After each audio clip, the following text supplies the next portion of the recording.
nasi'atan dai sai abincin bashi.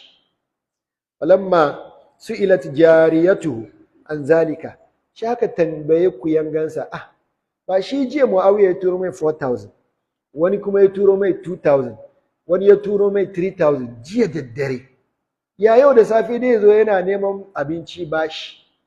Sai yariyan ta ce wallahi ma bata, bai kwana ba hatta farraqaha ala al-fuqara, sai da ya rarraba dukiyar duka alakan talakawa wal muhtajin da masu bukata.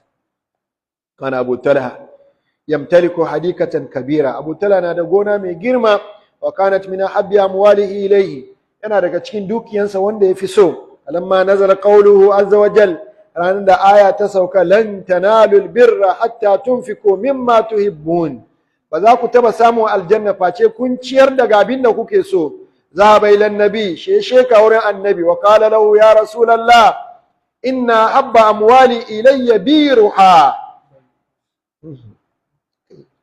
Aka jin magana, kai matanka guda, ni mata na fudu.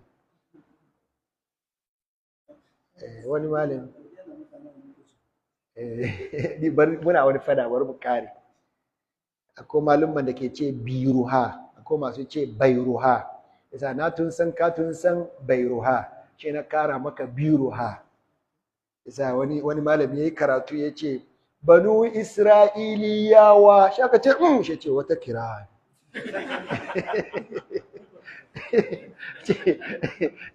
wata kira kenan, ka gani. Ya ce dukiyan da na fi so ita ce gonan nan bairuha, ko ana kuma ce mai biruha.